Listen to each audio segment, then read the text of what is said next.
en la historia, la antropología, la cultura, la sociedad marroquí, en el estudio de Marruecos, muy especialmente también del norte de Marruecos.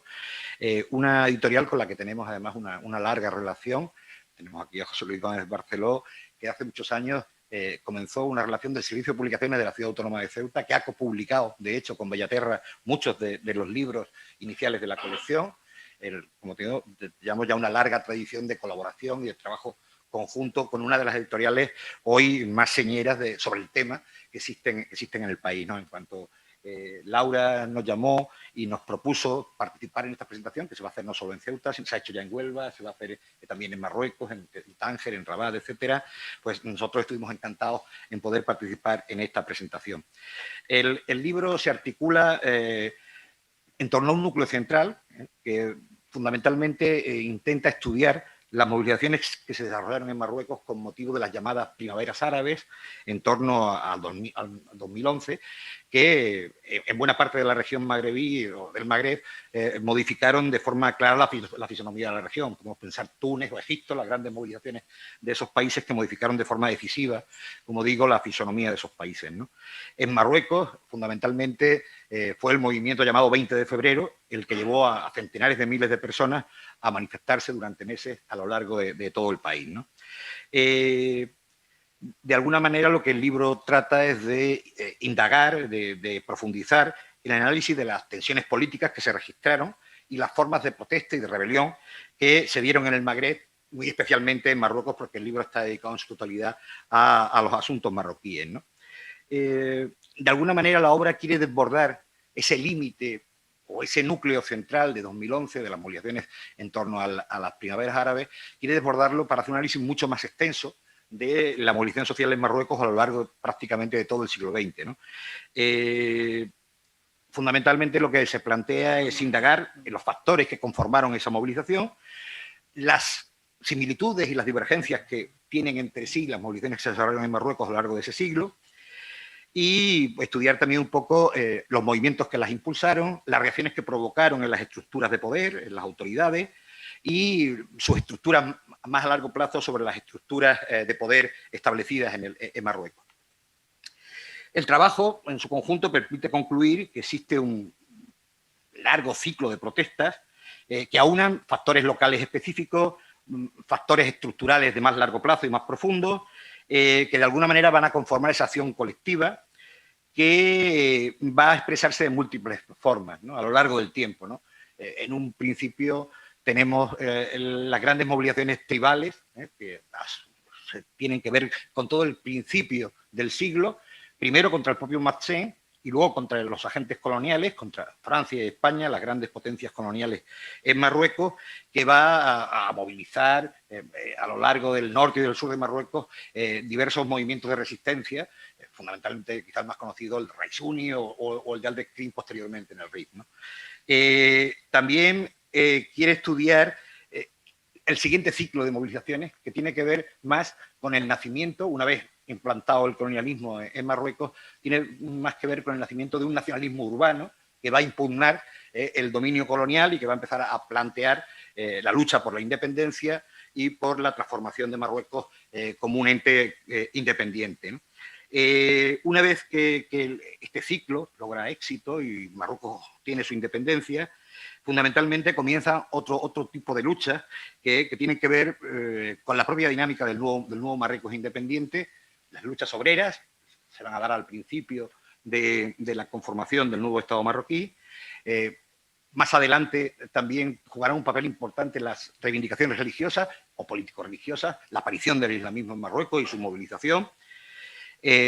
Las revueltas de la población desheredada, sabéis que Marruecos vivió un proceso intenso de migración del campo a las ciudades en condiciones sociales muy duras, de un proletariado urbano, unas masas desheredadas que el país no pudo integrar y que provocaron muchísimas revueltas que tenían que ver con el pan, con el hambre, con los medios y las condiciones de vida, ¿no? Y, desde luego, las manifestaciones más políticas, quizás estas en torno a 2011, que eran manifestaciones más centradas, o movilizaciones populares más centradas en ámbitos políticos, ¿no? El libro está conformado básicamente en 25 trabajos que recorren, como digo, estas distintas movilizaciones a lo largo del tiempo, especialmente y un par de artículos de fondo que analizan un poco el arranque de estos movimientos y una conclusión, ¿no? ¿Cuáles son estos ejemplos que el libro nos propone? Muchos de ellos nos tocan de cerca, porque una buena parte del libro está basado, está centrado en el norte de Marruecos, ¿no? Ciudades que conocemos, en las que hemos estado habitualmente, que conocemos bien, el libro arranca con un primer trabajo que se aproxima al estudio del conjunto de las movilizaciones, hecho por los coordinadores del libro, Feliu, Mateo y Izquierdo, y empieza por analizar las revueltas de Casablanca de 1907, como sabéis, una respuesta a la primera, todavía no se ha establecido el colonialismo francés, pero una respuesta a la primera intervención, a las primeras intervenciones extranjeras en Marruecos. Ese trabajo está firmado, los trabajos que estudian estas revueltas, tanto en Casablanca como en Fez, están firmados por Sahar Bassat y por Jean-François Clement. Los movimientos de resistencia al Matzen que se van a dar en el Rif entre 1909 y 1912, en Misián o el Rogui, ¿no? O el de Altenmalek, algunos años después, que son estudiados por Rachid Yechuti y por Odile Moreau. Las revueltas de 1921 en Alucema, todos conocemos, es decir, el desastre de Anual y todo el conjunto de revueltas que se dieron en Alucema, que vienen también estudiados por Rosa María de Madariaga, una gran especialista, como todos sabéis, del tema. Las movilizaciones posteriores contra el Daïr Bereber, aquella operación francesa que intentó de alguna manera dividir al mundo marroquí entre árabes y bereberes, ¿no? Aquel Daïr tuvo una fuerte concentración en Marruecos a partir de 1930. Hay un trabajo de Mateo Dieste precisamente sobre esas movilizaciones en torno al Daïr bereber. El despertar del movimiento obrero marroquí en la Tetuán de los años republicanos, que está estudiado por un querido compañero nuestro, Instituto de Estudios Ceutí, Eloy Martín Corrales, recientemente catedrático, como sabéis, profesor durante muchos años en la Pompeu Fabra de Barcelona. La revuelta de Mequinés del Agua, de 1937, estudiada por Adán Guerín. Los incidentes de 1948 en Tetuán, con motivo del intento de no permitir la vuelta de Abdejalá Torres y de Benuna, después de un viaje a Egipto a Tetuán, está estudiado por Rocío Velasco. La movilización de 1952 en Tánger también tiene que ver con esa resistencia el cierre del momento colonial, la lucha por la independencia en el momento en el que se destituye al sultán, que está estudiado por Bernardo López García, también un buen amigo, miembro también del Instituto de Estudios Ceutíes. Como veis, es importante la participación de algunos de nuestros miembros en el trabajo. El levantamiento rifeño de 1958, me parece un tema interesantísimo, lo sabéis, significó la represión de esa movilización rifeña por parte de Mohamed V, en concreto directamente por el entonces príncipe Hassan II y el general Ubkir en 1958, como decía, que lo estudia Mimuna Fisa, que ha sido también becario del Instituto de Estudios Ceutíes en alguna otra obra. Las revueltas de Casablanca de 1965, estudiada por María Angustias Parejo. La revuelta de 1984, las revueltas del hambre directamente en Nador, está estudiado por Ángela Suárez. La huelga de 1990 en Fez, que también tiene que ver con las condiciones de vida de Blanca Camps. Las primeras marchas islámicas del año 2000 en Casablanca, en la zona de Casablanca, estudiada por Carmelo Pérez Beltrán y Juan Macías. Las consecuencias sociales del terremoto de 2004 en Alucemas, que está estudiado por Rachida Arab. Las luchas por la tierra, que se han ido dando en los últimos años en Marruecos, entre 2017 y 2018, estudiado por Ángela Ramírez. Y luego un grupo de temas o de artículos que están centrados fundamentalmente en la movilización de la primavera árabe de 2011, con estudios sobre Imider y el movimiento del 20 de febrero, la movilización en Tetuán, la movilización en Tánger y en Mequinés, en el que participan pues, Conrad Bogaer, Feliu, Mercedes Jiménez, que va a estar con nosotros ahora, Khalid Mouna, y por último el libro se cierra el estudio de casos con la revuelta de las contra la multinacional Amendi, que como sabéis fue la encargada esta multinacional francesa, de la distribución del agua y la luz, que provocó unas importantes revueltas en Tánger durante bastante tiempo. Y se cierra con un estudio que a muchos gusta, el tema de las imágenes, ¿no? Movilización social de imágenes. Natalia es una experta en eso, ya nos podrá contar. Ella participa precisamente en esa parte del estudio de las imágenes de la movilización social en Marruecos.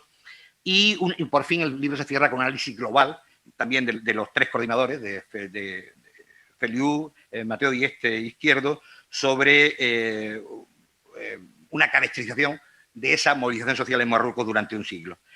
Muy brevemente, deciros que las personas que intervienen, José Luis Mateo Dieste es profesor del Departamento de Antropología Social y Cultural de la Universidad Autónoma de Barcelona, que ha colaborado con este ciclo de presentación del libro. Es máster en Antropología, doctor en Historia y, por citar una obra, no vamos a alargarnos, una obra que precisamente colaboró la ciudad de Ceuta, la Hermandad Hispano-Marroquí, publicada en Bellaterra también, Política y Religión bajo el Protectorado Español. Laura Feliu, profesora de Relaciones Internacionales, también de la Universidad Autónoma de Barcelona, doctora en Ciencia Política.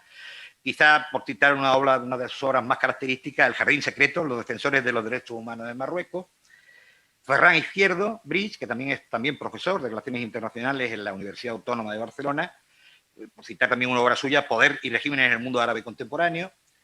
Natalia Rivas, que nos acompaña hoy aquí, Natalia Rivas Mateo, que es profesora e investigadora también, ha sido de la Universidad Autónoma de Barcelona, de la Universidad de La Coruña, ha trabajado también en la Universidad de Martínez, en la Universidad de Paso en Texas, y por citar también una obra suya, El Río Bravo, Mediterráneo, las regiones fronterizas en la época de la globalización. Es una experta en movimientos migratorios, además, aparte de temas de imagen.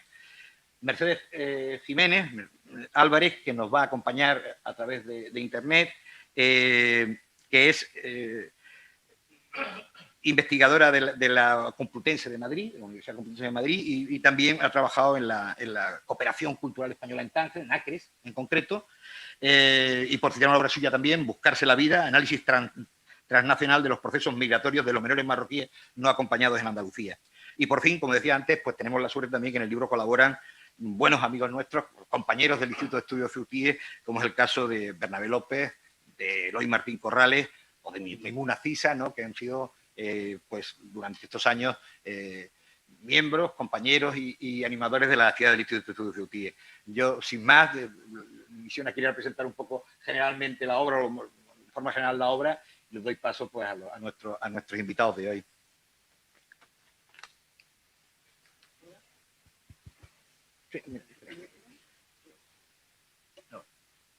Hola.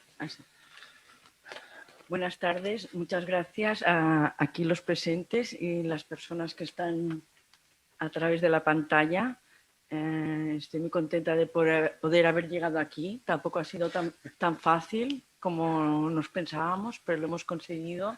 Gracias sobre todo a todo el apoyo del equipo de aquí de Ceuta y a José Alarcón también, por supuesto. Gracias también al proyecto Transmena de la Autónoma, que ha hecho posible este empujón también para montar, en primer lugar, un ciclo, yo diría, este ciclo de debates, que es lo que estoy organizando yo, ya que no soy la editora, que sepan un poco el rol que yo presento aquí. Entonces, este ciclo de debates que se hace en el mes de marzo empezó el jueves de la semana pasada en Madrid.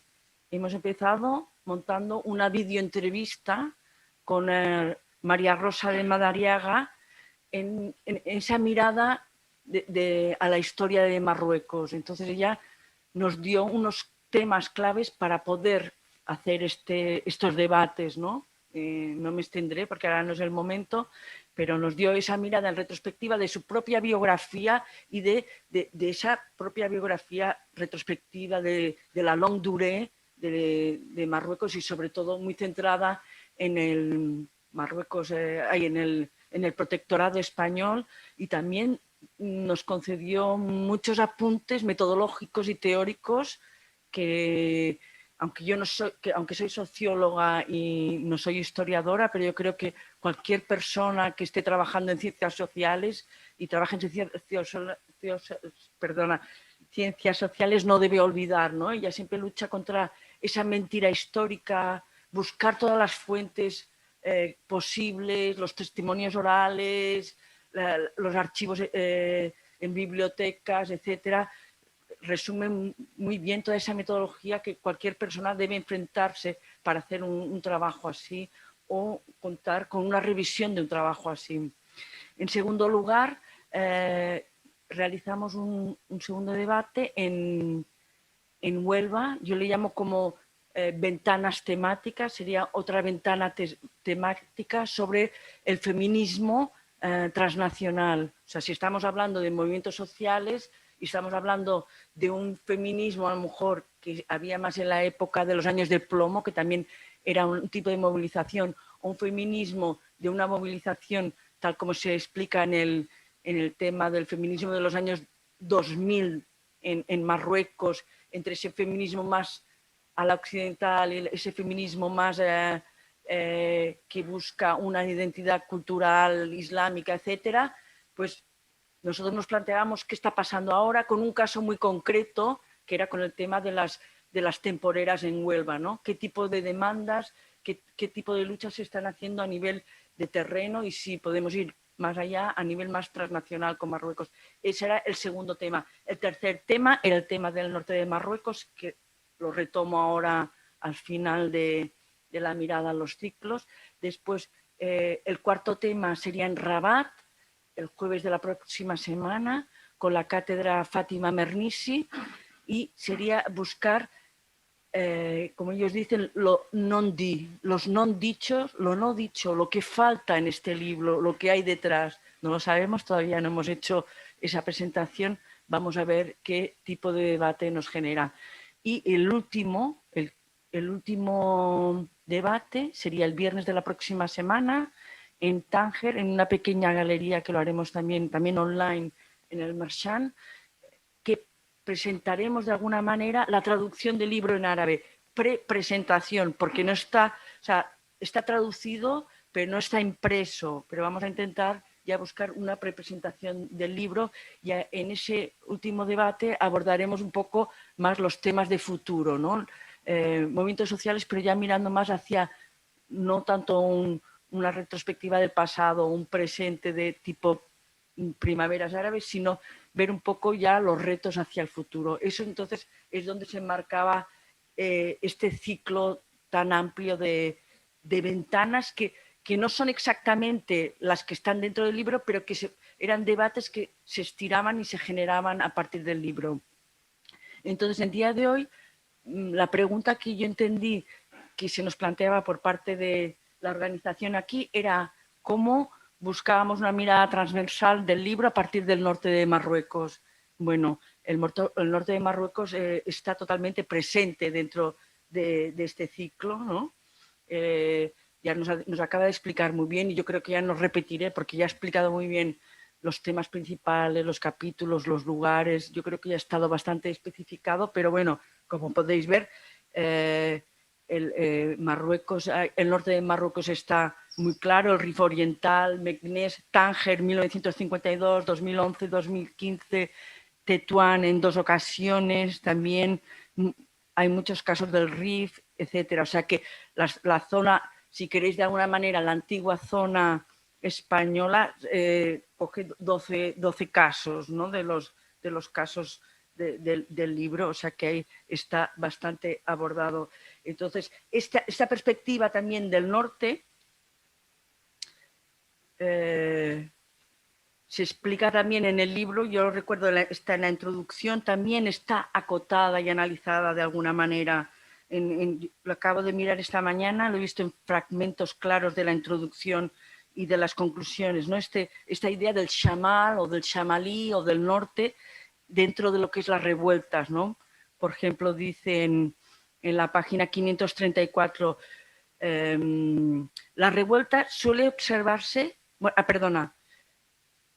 un foco de infección siempre latente que siempre había conseguido que la disidencia del norte se extendiese hasta el sur, y habla de julio de 1925. La revuelta suele observarse como una enfermedad con alto potencial de contagio.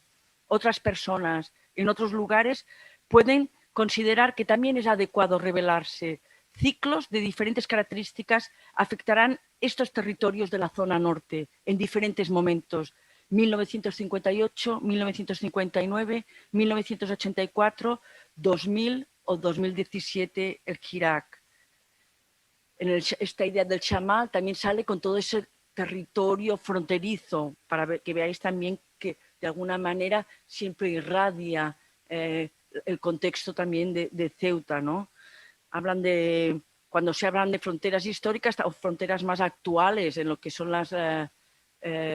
todo el tema de los contrabandos fronterizos, etcétera. Cuando se habla de fronteras coloniales en el norte, también lo describen muy meticulosamente.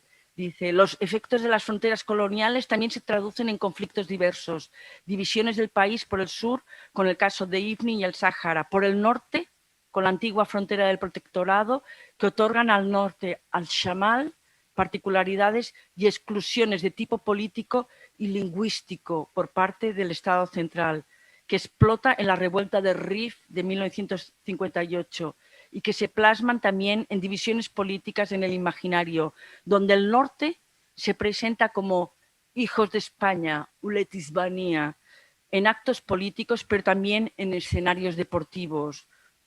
El propio relato nacionalista postcolonial hegemónico se centra en este nacionalismo, en parte surgido de la zona francesa, pero que también en un nacionalismo que también se hace patente en la zona del norte y que, bueno, ya hemos repetido de algunas maneras en la figura de Abdelkrim el-Khattabi, que sigue siendo un icono en las revueltas hasta hoy en día en el Irak. O sea que aquí la pregunta, antes de pasar ya a las dos intervenciones, era la pregunta del Shamal, ¿no? De ese norte que se dividía a nivel histórico, si estábamos mirando en el siglo XX, entre esos protectorados francés y español del 1912 al 1956, ese Shamal que también es tierra de migraciones importantes y, por ejemplo, estamos pensando en el Rif, estamos pensando una inmigración muy clara en Bélgica, en Holanda, en Alemania, en Cataluña. Todo eso son focos también importantes donde hay una identidad rifeña y donde hay un movimiento también de asociacionismo y de berberismo, etcétera, de corte rifeño, ¿no? O sea que siempre hay que ver qué ha pasado también con esta diáspora, ¿no? de todo este Rif en Europa. Y que, bueno, esa visión del norte que yo la viví, ya aquí para acabar, que la viví siempre desde que era joven. Las primeras investigaciones que hice, no sé, la primera vez que a principios de los 90, cuando llegaba al Rif y siempre me estaban hablando allá, siempre esa separación de Dajilia, el interior, el Dajil, ese sitio que no somos nosotros, estuvo recalcado desde que entré aquí. Después, cuando pasabas a Tánger, siempre también los de allí, también de una zona despectiva, ¿no? De una forma despectiva, el arubi, siempre esa forma constante de diferenciarse de aquellos que no son del norte, ¿no? De una visión muy shamalía. Entonces, a partir de aquí, yo ya dejaría esta introducción y pasaría a las dos intervenciones, que es un poco ver ese norte. En primer lugar, ver ese norte a través de la perspectiva del análisis de Josep Lluís Mateo, y desde una perspectiva histórica, sobre todo me parece muy centrada en el protectorado español, ¿no? En la impronta del protectorado español, y después ese examen que nos va también a detallar Mercedes Jiménez, que en parte tiene un poco de análisis de primavera árabe, me parece, porque ya tiene 2 capítulos sobre primavera árabe centrados en Tánger, uno sola y otra a 2 en el libro, pero que nos lo va a abrir otra pista, otro debate que tiene que ver sobre la cooperación española en el norte de Marruecos. Y con esto ya dejamos paso... Sí, dejamos paso ya ya hacemos las dos intervenciones directas, ¿no? Y luego ya nos ponemos nosotros, ¿no? Vale.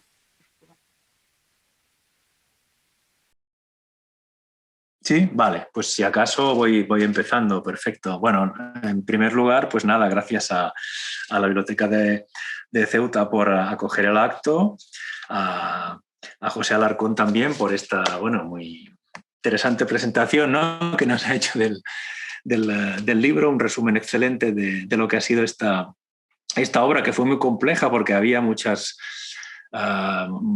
investigadores y muchas revueltas y movimientos por analizar, y evidentemente tampoco se podían completar todos, ¿no? Entonces, bueno, y a Natalia, evidentemente, también por organizar todo este trabajo y de moverse por aquí y por allá.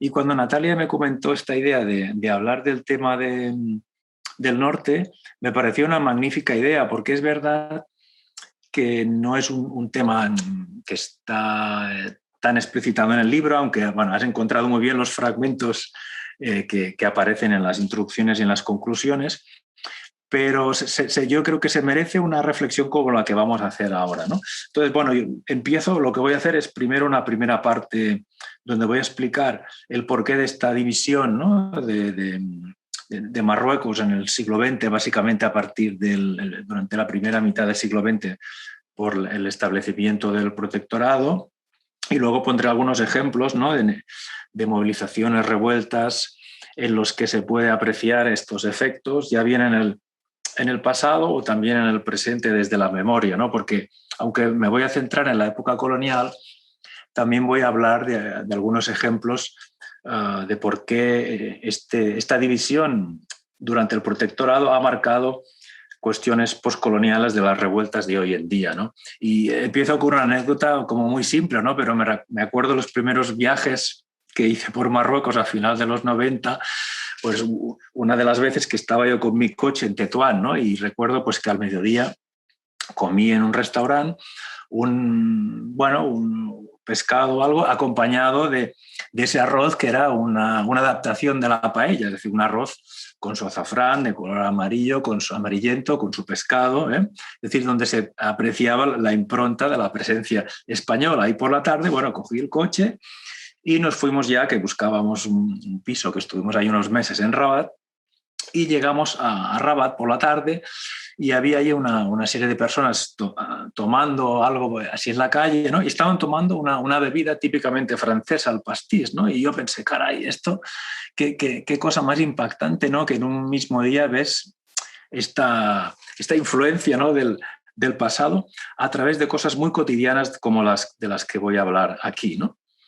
Antes de empezar mi análisis, quería hacer una advertencia, y es que en esta explicación que voy a hacer no hay ninguna voluntad de reificar estas diferencias del sur y el norte.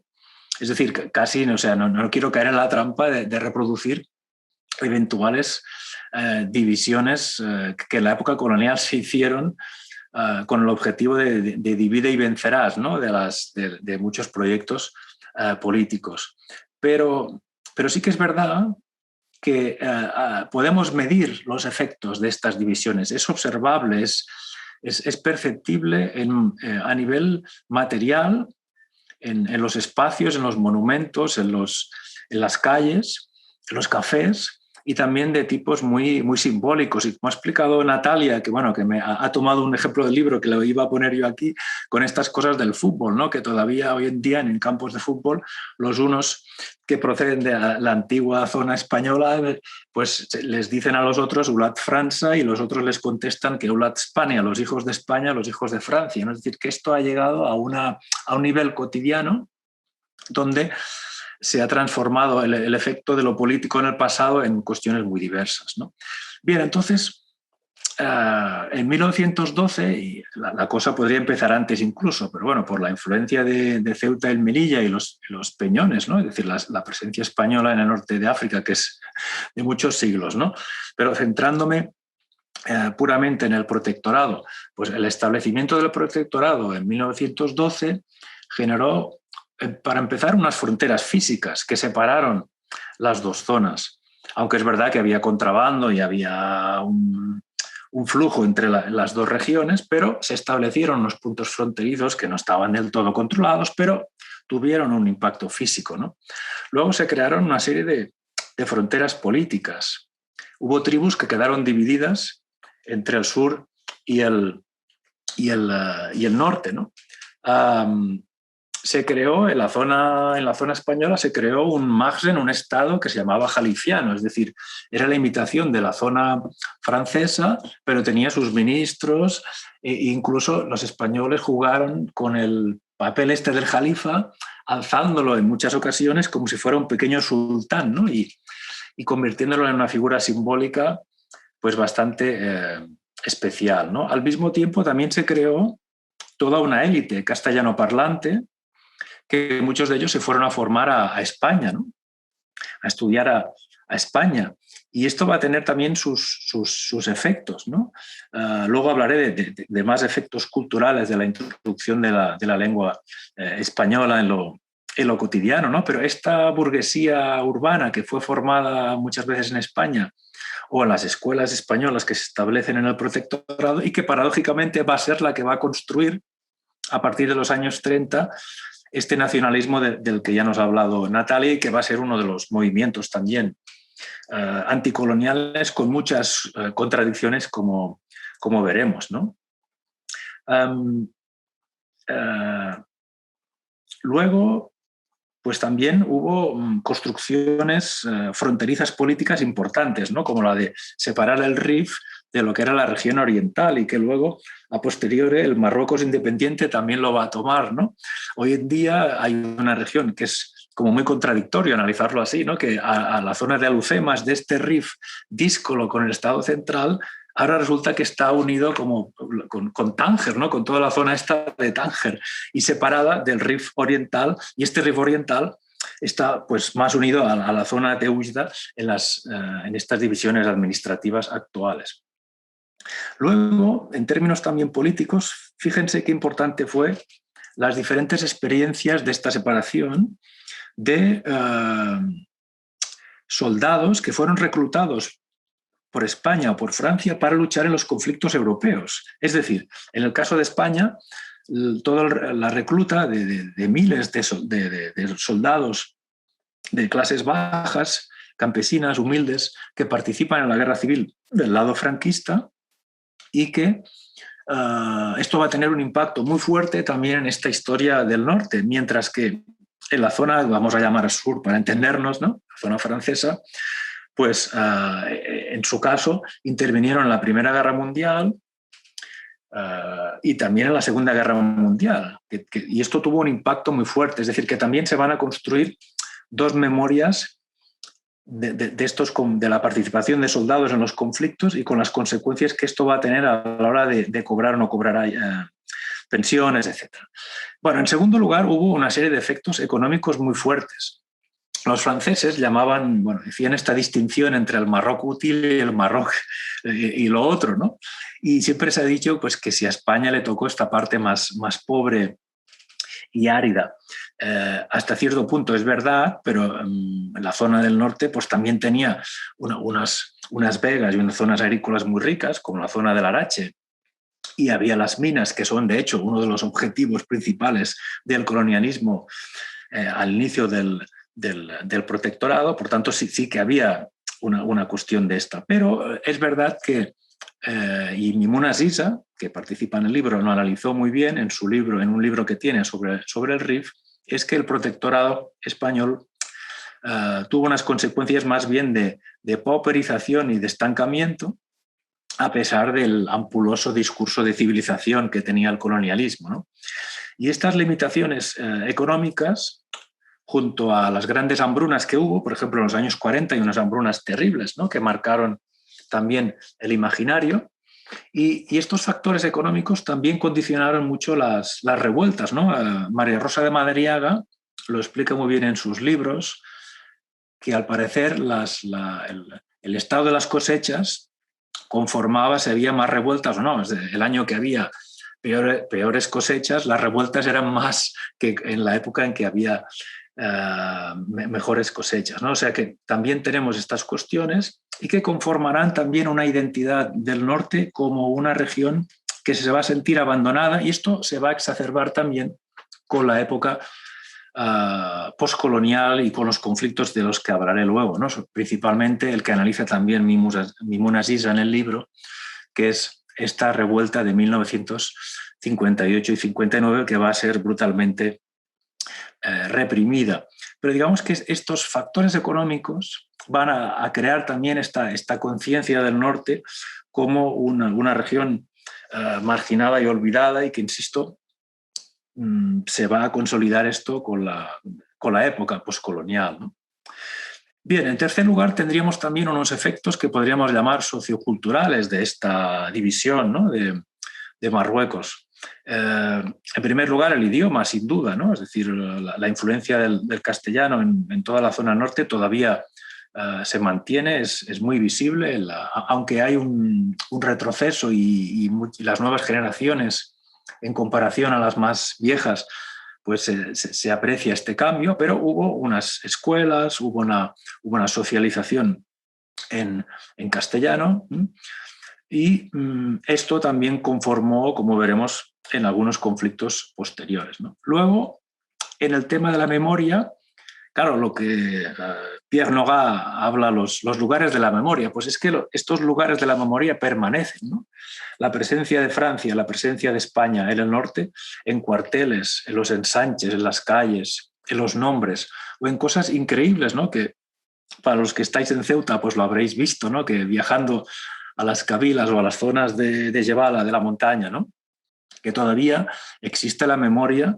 Por ejemplo, yo siempre que voy a alguna zona de estas de Yebala, en el último viaje que hice antes de la pandemia, en el 2019, a Beni Ahmed, pues le preguntamos a un señor mayor, ¿usted se acuerda aquí del Terventor? Y entonces sí, el Terventor, y te dicen el nombre y se acuerdan, ¿no? Es decir, ha quedado la memoria también de esta presencia humana personal, que aunque fuera el colonizador y el dominador, pues que quedó allí, ¿no? Y luego también se instaló esta retórica de la hermandad que yo he analizado en mis trabajos y que, bueno, sería interesante ver, y luego con la presentación de Mercedes Jiménez, hasta qué punto se han mantenido ciertas retóricas con el tema de la cooperación y relaciones postcoloniales, ¿no?, con esta historia, esta retórica, ¿no?, de la proximidad y la hermandad que bueno, que también ha influido, ¿no? Y yo en trabajos que hice analizando estereotipos, ¿no?, de cómo los marroquíes veían a franceses y españoles, es verdad que circulan estereotipos distintos. Hay una palabra que es borca, que es para referirse a los españoles, que representa, que quiere decir los que llevan los pantalones apedazados, parcheados, ¿eh?, y que da una imagen distinta de la de los franceses, o frases que había escuchado como aquella de que el español aprieta pero no ahoga, a diferencia de los franceses. Pero bueno, estos son historias que, en fin, podemos discutir, temas de estereotipos. Pero como ha avanzado Natalia antes, todo esto, esta división también creó estereotipos a nivel postcolonial entre las regiones, ¿no?, lo que ha dicho ella, entre los del norte que hablan de la Arubilla y de las otras zonas, ¿no? Bien, pues vistos estos factores que conformaron esta división, veamos algunos, he seleccionado algunas revueltas, ¿no?, del norte. ¿Qué efectos ha tenido esta división sobre las formas de protesta y sobre todo sobre su memoria, ¿no? Entonces voy a empezar con una de las primeras que aparecen en el libro, que es la de 1909 y 1912 del Cherif Amizian, que es en torno a la zona donde había las minas de Wixan, en la cabila de Beni Boifrur, donde, bueno, se inició el gran conflicto que se sabe militar, ¿no?, que inicia el protectorado con esta guerra, ¿no? Y lo que me interesa remarcar es cómo, en este caso se trataba de una revuelta con la retórica religiosa anticolonial, con una organización en jarcas, es decir, en grupos, unos grupos militares organizados a la forma local.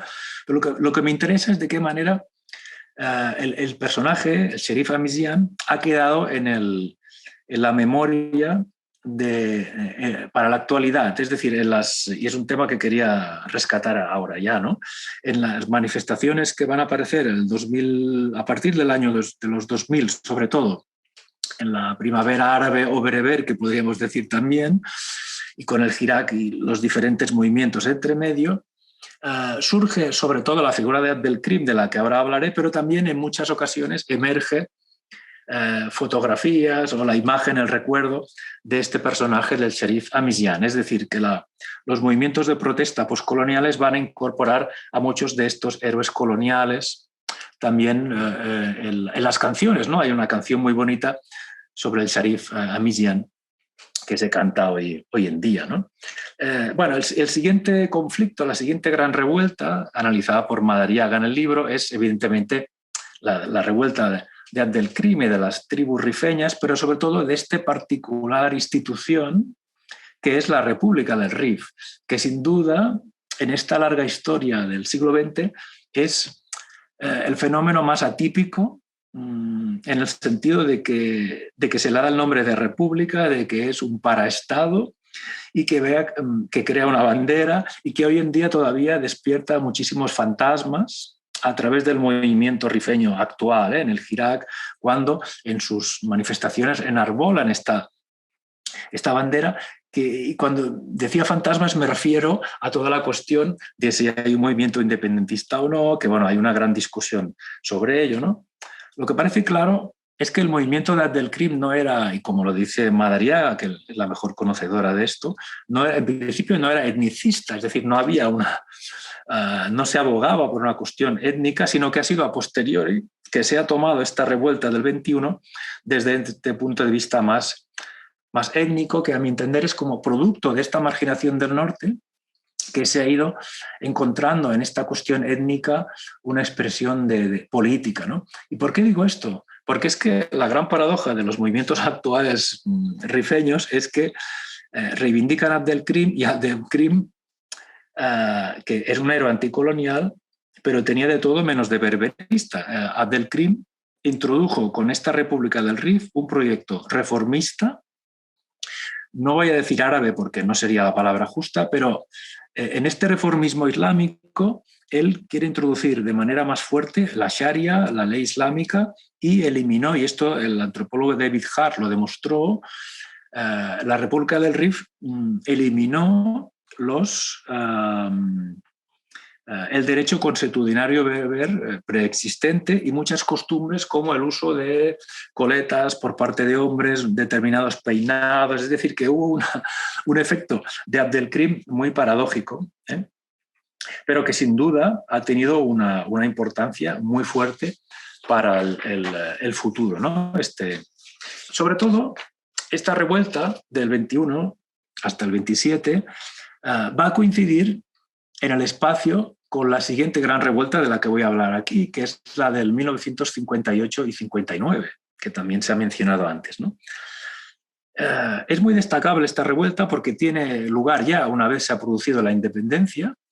Se produjo esta revuelta, como analiza Mimoun Aziz en el libro, básicamente contra los abusos del poder del Istiklal, pero también por un fenómeno que tiene que ver con esta división de Marruecos en dos protectorados que acabo de explicar. ¿Por qué?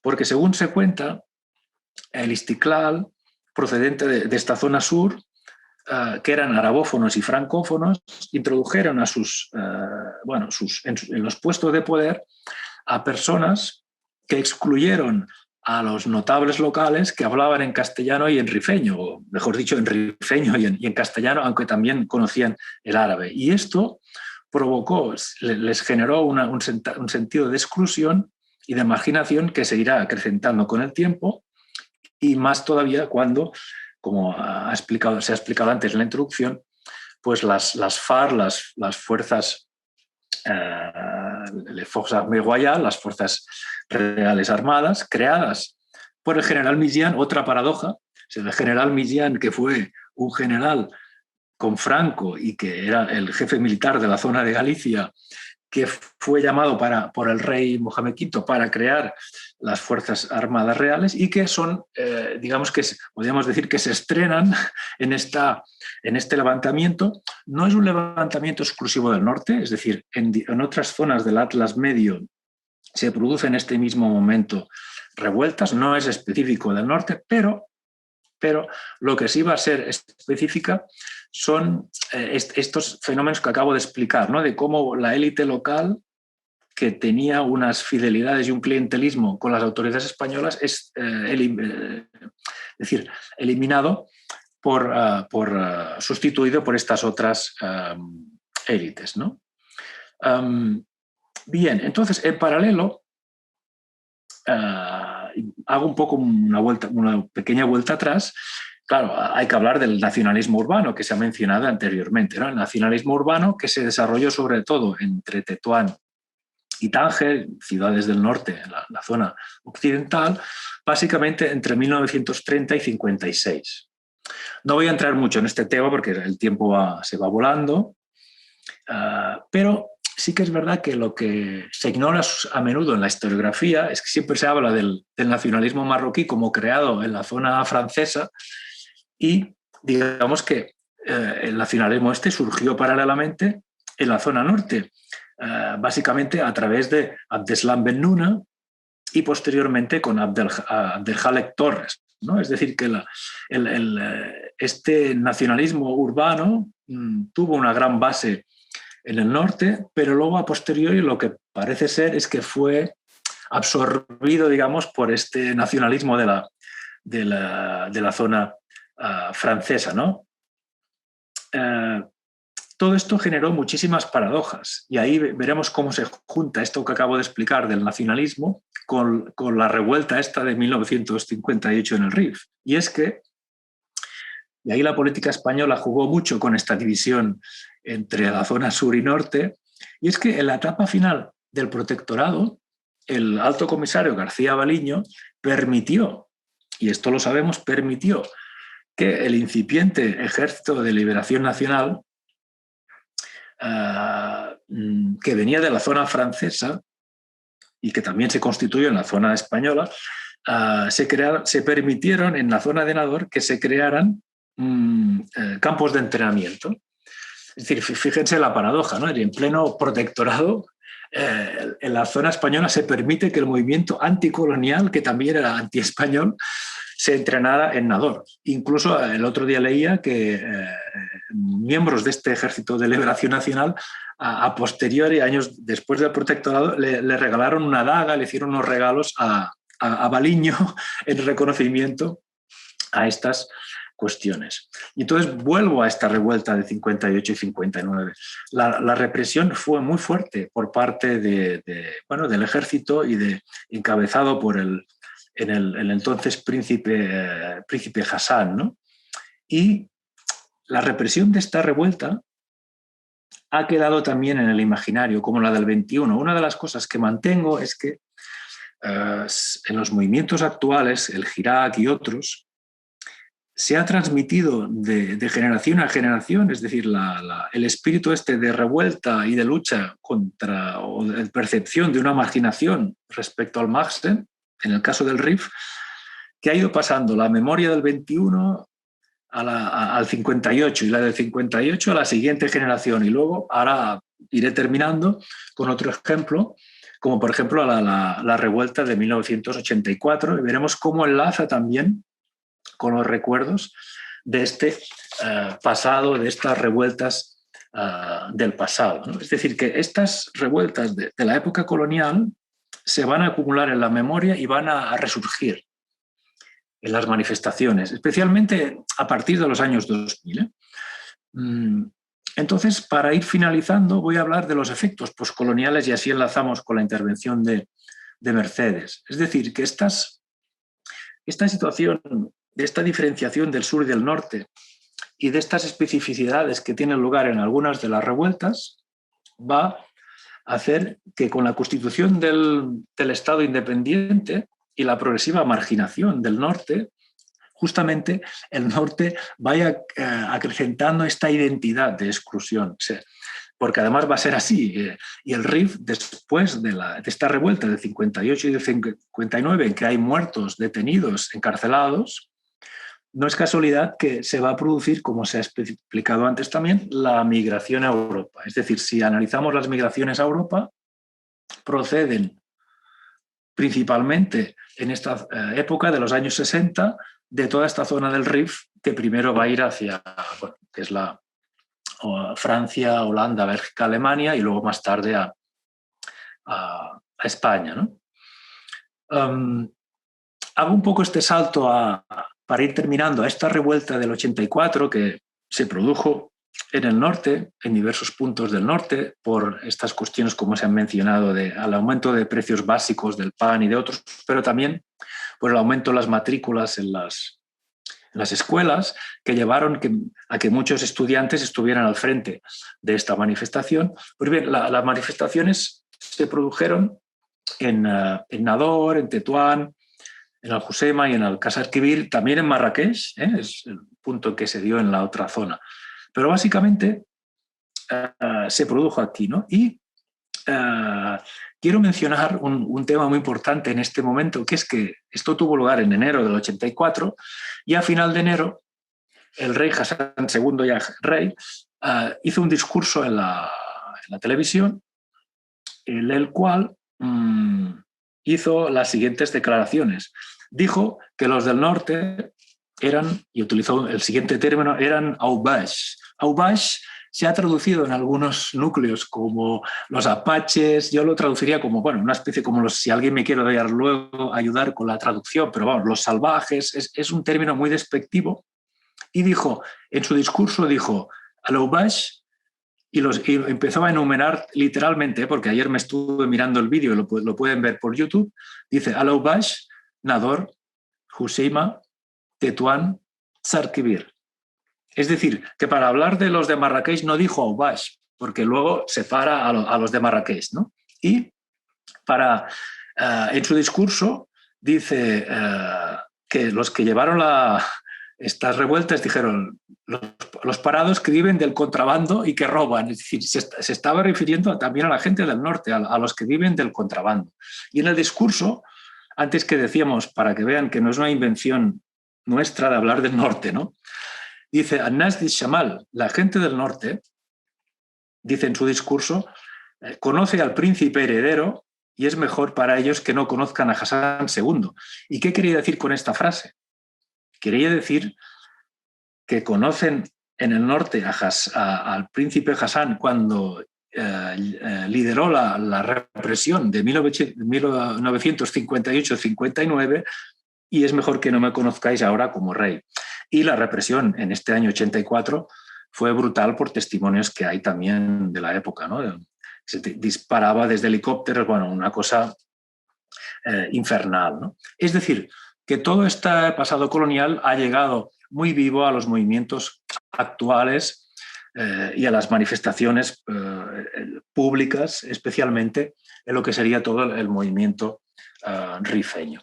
Y yo creo que lo voy a dejar aquí porque si no, no vamos a tener tiempo para discutir o que Mercedes pueda extenderse en su exposición. Entonces, pues muchas gracias y luego cualquier duda o cuestiones lo podemos rescatar después. Muchas gracias. Muchas gracias, Josep Luis. No sé si me escucháis, se me ha caído la conexión de casa y estoy ahora mismo con el móvil. Y con una conexión un poco inestable, entonces, porque temo que se cuelgue la conexión. Voy a cerrar este interesante debate y esta presentación del libro tan necesaria con una reflexión, yo querría decir como un capítulo que no se escribió en el libro, ¿no?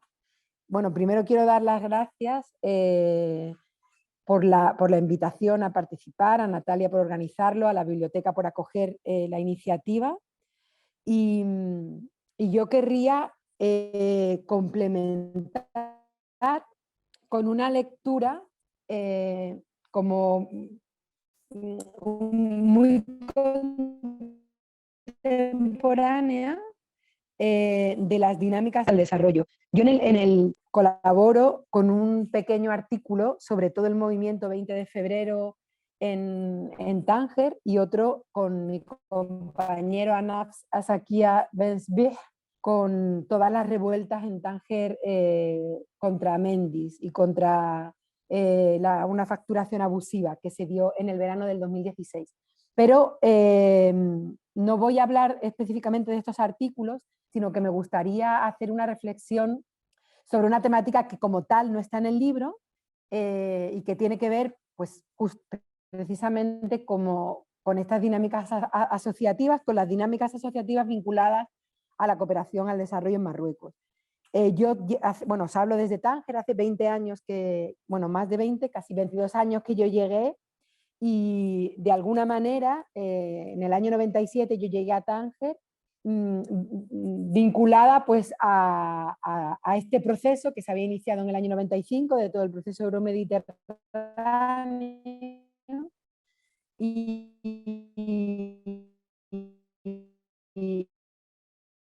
a esta dinámica donde Marruecos pues será un país prioritario en temas de cooperación al desarrollo. Y mientras se presentaba el libro que a mí me hubiera gustado leer en ese momento. Y creo que es un libro de obligada lectura para todas aquellas personas que de una manera de la cooperación al desarrollo en sus distintas modalidades, estamentos, etcétera, porque da una dimensión histórica y da una profundidad a la realidad actual del movimiento asociativo.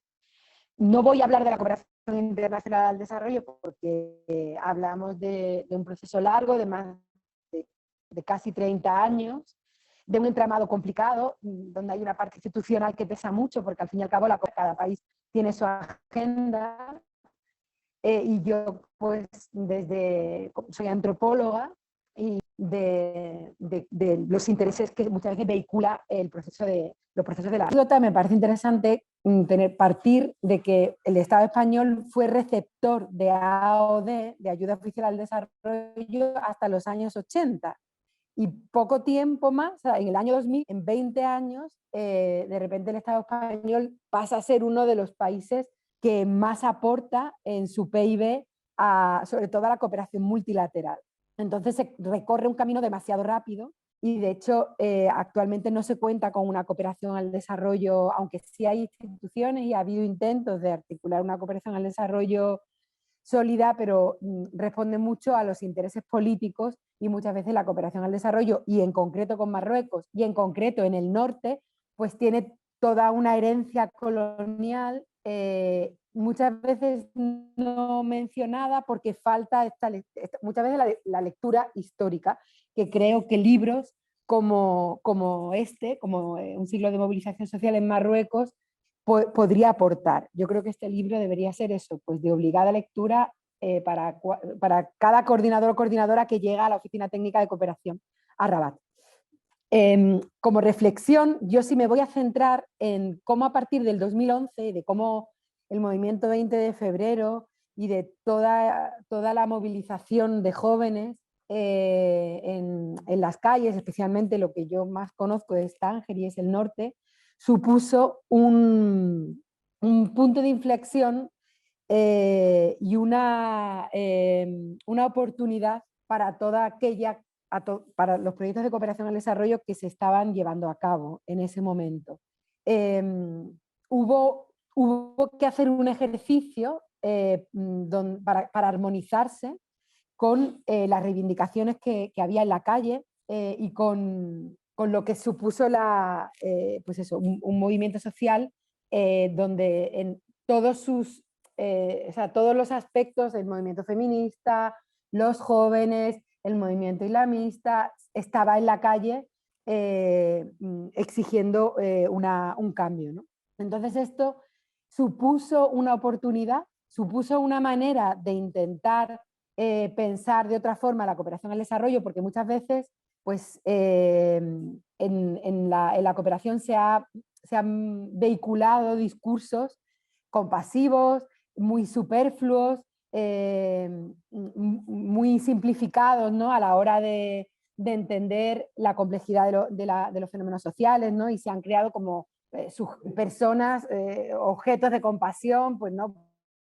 Pues los niños de la calle, las madres solas, el tema de la migración. Entonces, yo creo que el movimiento 20 de febrero vino también a complejizar a las ONGs que estaban llevando a cabo proyectos, sobre todo, más que a la cooperación bilateral o a la cooperación multilateral o a la cooperación descentralizada o a la delegada, que gestionan intereses más institucionales, a la cooperación que está más en interlocución con el movimiento asociativo y sobre todo las entidades que están trabajando más por el tema de los derechos humanos, ¿no? Y las entidades que apuestan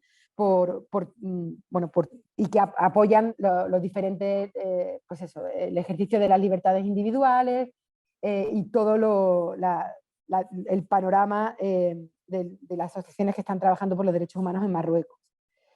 Entonces, el 20F, todo el movimiento 20 de febrero supuso esa oportunidad para empezar a intercambiar saberes y para encontrarse de otra forma y para pensar alianzas, ¿no? Yo creo que nació una nueva manera por parte sobre todo de las ONGs españolas de apostar por nuevas alianzas, ¿no?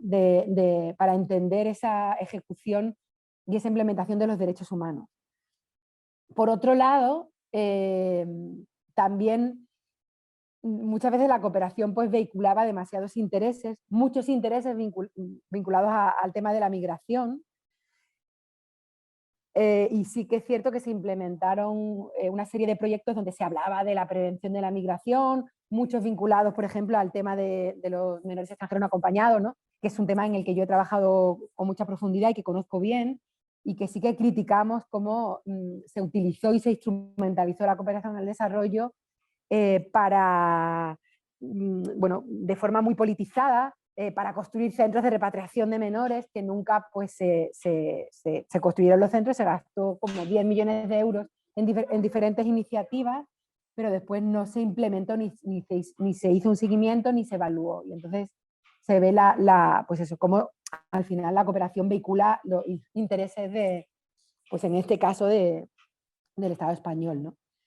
Después también a veces no solamente fue una oportunidad, sino que también hay otras debilidades, como cierto inmovilismo. Al final es cierto que a veces la cooperación al desarrollo es demasiado tímida en apoyar algunos movimientos de derechos humanos y genera, pues a veces, acciones más de satisfacción de necesidades más que de empoderamiento de diferentes colectivos. Pero sí creo que en estos últimos 10 años, por ir terminando con una línea de reconocimiento pues eso, a diferentes entidades, diferentes asociaciones que sí pues han implementado proyectos vinculados a los derechos humanos, vinculados por ejemplo, al derecho a la movilidad, que han denunciado dentro de todo el tema migratorio, pues vulneraciones de derechos, limitaciones del derecho a la libre circulación, que han denunciado abusos, que han denunciado a veces esta línea de securitización que se da en la cooperación al desarrollo. Y quiero terminar con un ejemplo, no con un modelo de trabajo en red, pero sí que creo que, y voy a centrarme en Ceuta, porque allí se está llevando a cabo la presentación del libro, y creo que ha habido una serie de, o sea, a raíz de los sucesos que ocurrieron en el Tarajal en el 2014, se ha articulado todo un movimiento de derechos humanos, creo bastante innovador en estos últimos 10 años, de colaboración no solamente con entidades en otras zonas del Estado español o en otros países europeos, sino con Marruecos y con otros países del Subsáhara, ¿no? Y creo que en torno a los trágicos sucesos del Tarajal, pues se ha articulado todo un movimiento y es una cita obligada por la defensa del derecho a la movilidad, que es un derecho humano, y por el lanzar este llamamiento, ¿no?, de que el derecho a la vida está por encima de las fronteras. Y me parece que Ceuta, cada 6 de febrero es un punto de encuentro y es un ejemplo de trabajo en red, de seriedad por parte de diferentes colectivos. Y bueno, yo si tuviera que elegir una manera de trabajar dentro de esta cooperación, pues elegiría este llamamiento y cómo las diferentes entidades están haciendo de un suceso muy trágico pues un llamamiento de dignificación de las personas que están cruzando las fronteras y de protección de la vida, ¿no? Entonces, bueno, termino simplemente con este pequeño guiño. He hecho una intervención muy breve porque creo que sería estupendo si hubiera un poquito de tiempo para el debate, y quería hacer como llevar esa lectura histórica y terminar con algo muy, muy, muy contemporáneo que precisamente pasa en Ceuta y que tenga que ver también con estas alianzas transnacionales entre diferentes, este movimiento asociativo, ¿no?, que también es nacional y en ese entendimiento, en ese hermanamiento, ¿no? Si os parece, mientras voy comentando cosas que veo por el chat, ¿vale? Y tú también, Mercedes, si quieres. Una primera, me parece, la pregunta es si divergencias y convergencias entre el periodo colonial y las primaveras árabes. No sé bien de quién es la pregunta, pero bueno. Bueno, a ver, en relación a esto del norte o en general, porque claro, o sea, en el libro sí que hemos hecho un poco este análisis, ¿no? De ver qué cuestiones influyen y qué cosas se repiten, ¿no?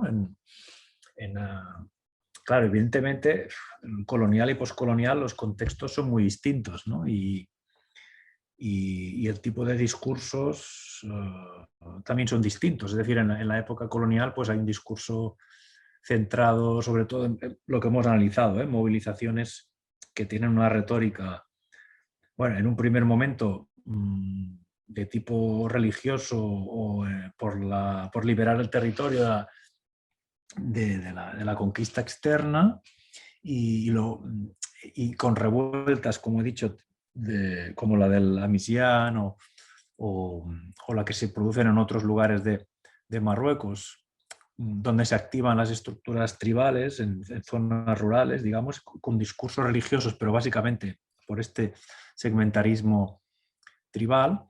Y luego pues, tendríamos que distinguirlo de la emergencia de este discurso que ya va a ser más de nacionalista, ¿no? Moderno, en el sentido de pensar ya la idea de Estado-Nación. Y en este sentido, claro, son retóricas muy distintas a las que vienen en la época poscolonial. En la época poscolonial no hay esto, pero sí que podríamos, de continuidades, podríamos hablar en el sentido de discursos que critican al Estado central, por ejemplo. Ahí sí que podría haber ciertas cuestiones, pero también hay precedentes, es decir, en el libro, el artículo de Eloy Martín Corrales que habla de cómo penetró el movimientos de izquierdas, el movimiento obrero y el miedo que tenían las autoridades coloniales a que penetrara las ideologías de izquierdas y de organización obrera entre los marroquíes. Es decir, aquí no podríamos encontrar un precedente muy, muy interesante, ¿no?, de cosas que van a venir más tarde, ¿no? Y es decir, en el libro, pues ahí está, en las conclusiones sobre todo, hay estos factores que se repiten, ¿no?, que están muy marcados por ciclos en realidad, ¿no?, ciclos de unas características, estos ciclos más centrados en lo anticolonial y que luego vendrán por otros ciclos de respuestas al margen o a las desigualdades sociales o a la represión política por parte del Estado, ¿no? Y sí que a veces, y también hay continuidad, eso sí que lo hemos visto, ¿no? Incluso en algunos de los represores, ¿no? Que vienen de la época colonial, porque el ejército ya en la época independiente de Marruecos, pues como os he dicho, fue formado inicialmente por el general Misian, ¿no? Que era un general que estaba con Franco, ¿no? Y también en el lado francés también hubo sus mandos, ¿no? Y en algunas de las revueltas, en el 84 todavía aparece alguno de estos militares de la época colonial que están por allí en la represión, es decir, que hay continuidades. Tal. No sé si Mercedes quiere añadir No, observaciones. como anécdota, bueno, bastante dura, ¿no? Un poco vinculándolo también al tema de la cooperación al desarrollo, pues en el año 2005 el coordinador de la cooperación participó en la inauguración del museo que se le hizo al coronel Amisian en Nador. Y esto supuso una pregunta parlamentaria a la secretaria de Estado de Cooperación. Entonces ahí vemos, ¿no? Pues eso, también esa confusión y esa falta de, bueno, esa torpeza, ¿no? Muchas veces a la hora de, primero, de conocer la historia y después de gestionar pues, la política y de cómo muchas veces la cooperación pues está empantanada, ¿no? Como anécdota, me parecía interesante. Sí, sí, el caso este es verdad. O sea, el general Misian en Beninsar, que creo que fue su hermana, ¿no? Que creó el museo este y hubo una discusión muy fuerte, ¿no? Porque claro, imaginaros, es que ya no solo es la represión postcolonial, sino que es que además este señor, yo estoy ahora en Manresa, ¿vale? En el interior de Barcelona. Este es el señor que entró aquí en Manresa en la guerra civil con las tropas franquistas y se saben de sus, bueno, hay unas declaraciones de un periodista que le hizo a un periodista que comentaba que en 5 minutos la tropa se encargaba de una chica que la violaba. Bueno, era un personaje bastante inquietante, pero que, pues bueno, que ha sido reconocido como figura, ¿no? A ver, es que hay muchas preguntas por aquí, perdonad que no. Lo de la violencia, bueno, claro, no sé si se puede responder tan fácil, ¿no? ¿Qué continuidades hay? He hablado un poco de esta cuestión de los ejércitos, ¿no? De las formas de organización inspiradas en cuestiones coloniales, ¿no? Es decir, la herencia colonial que se transmitió a los militares y la nueva organización, ¿no? Hay una pregunta para Mercedes, ¿no? Dice, para Mercedes, tras las manifestaciones del 20F, ¿ha habido un nuevo ciclo de movilización social o estamos en el mismo? Yo creo que tras el 20 de febrero, una de las grandes movilizaciones, ha habido, yo creo que la primera, que no está en el libro también por una cuestión de tiempo, fue todo el movimiento, todo el Hirak y todo el movimiento en el Rif. Yo creo que justo cerrando el libro, ¿verdad? Yo creo que decidimos cortar ahí, pero evidentemente ha convulsionado todo el movimiento en el Hirak, toda la represión, todo el movimiento en el Rif y toda la represión posterior y que dura pues hasta estos momentos y es un de primera línea. A mí sí me parece interesante, vinculándolo más específicamente con el 20 de febrero, toda la día de la vida en Marruecos. Hubo hace 4 años todo un llamamiento a un boicot de productos de consumo centrado en el agua y en una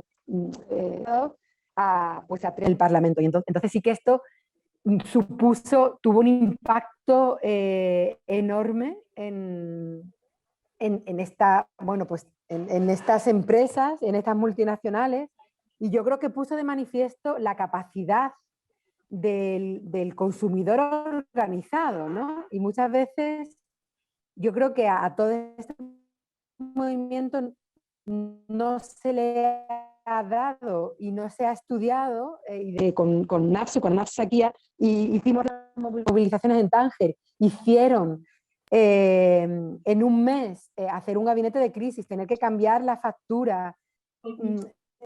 Hay todo un movimiento ciudadano, pero muchas veces no está ni estudiado ni conocido. Entonces sí que, claro, por supuesto, que sigue habiendo toda una insatisfacción, y ahora, claro, pues con toda esta situación pandémica, pues esa insatisfacción de una manera u otra pues también va saliendo, porque está teniendo unos efectos muy duros a nivel social. Lo que dice Mercedes es muy interesante, porque es sobre qué elementos son más efectivos a la hora de llamar la atención, ¿no? Porque el boicot fue como muy efectivo, ¿no? Y a lo mejor para el Estado es más fácil, entre comillas, reprimir unas manifestaciones, crear el miedo, encerrar gente, y les es más fácil que según qué otras cosas, ¿no? Iba a responder a una pregunta de Khalid Muna. Gracias, Khalid. ¿Qué tal estás? Muy interesante la pregunta que ha hecho sobre la memoria. Claro, antes yo he ido explicando que la memoria del pasado colonial emerge en los movimientos actuales, pero es verdad, es una selección, o sea, más que una selección, es que es la propia memoria selecciona, reconstruye. La memoria no es tirar una foto del pasado, sino que el pasado es reconstruido, se esconden cosas, emergen. Es un trabajo que además no es compartido por todo el mundo. Precisamente lo que dices, Khalid, esta mañana lo estaba pensando cuando yo estaba preparando esta charla de ahora, y pensaba en mis amigos rifeños que están aquí en Manresa, ¿no? Y muchos no son activistas. Entonces, bueno, la memoria esta de Abdelkrim y de la guerra, tengo un amigo que sí, que está todo el día leyendo y que está viendo siempre, está súper implicado, y que ve en este pasado algo muy importante, pero muchas otras personas pues a lo mejor no tendrán esta visión del pasado del mismo modo, ni lo van a movilizar de modo político, ¿no?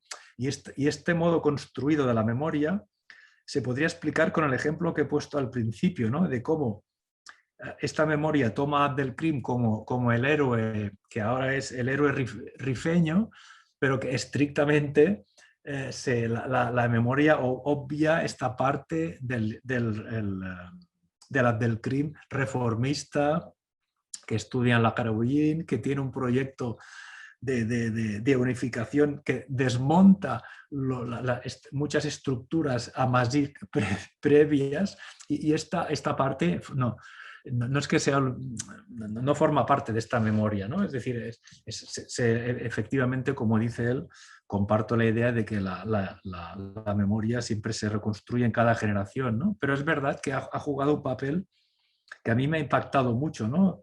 Leía un artículo, que ahora no sé el nombre de la investigadora, que había estudiado cómo se transmitía a nivel familiar esta cosa, ¿no? De las memorias y la memoria de las diferentes revueltas, ¿no? Cómo había pasado de una a otra. Y bueno, pero yo creo que hay mucho trabajo por hacer aquí, ¿no?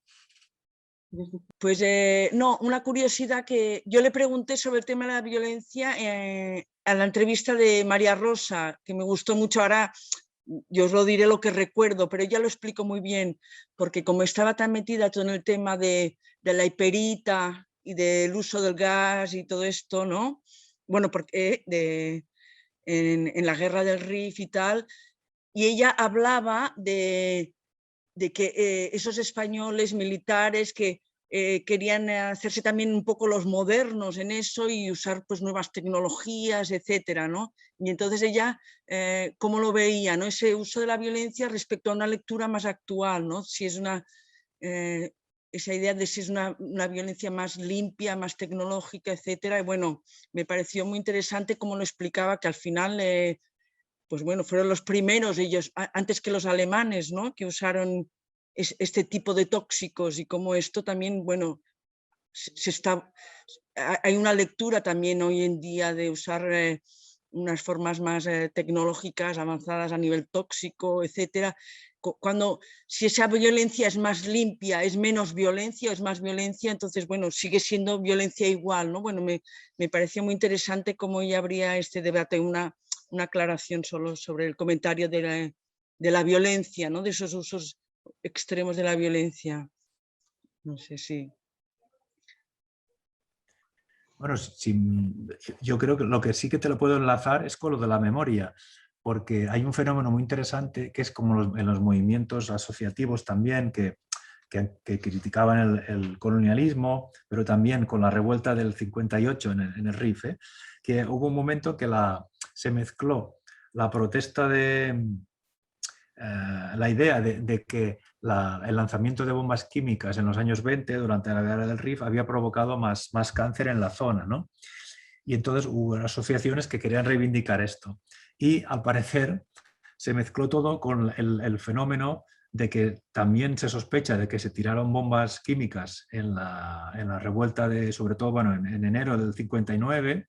No sé si Napalm, todo esto está por saber, porque Mimuna Sisa, que es el que más se ha metido, dice que no tiene claro esto, pero que en la actualidad, en la memoria, se entremezclaron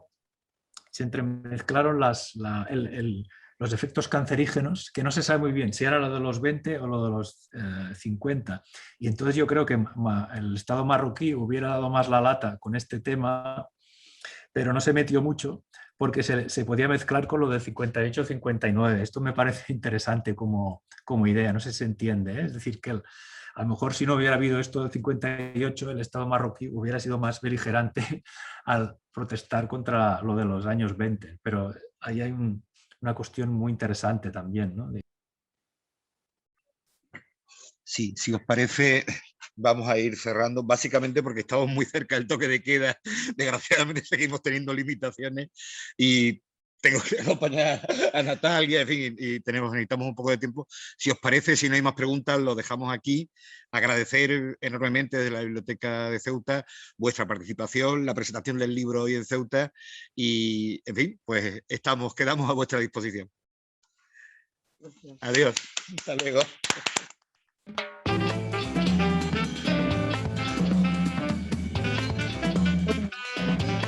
Acabo de conectar.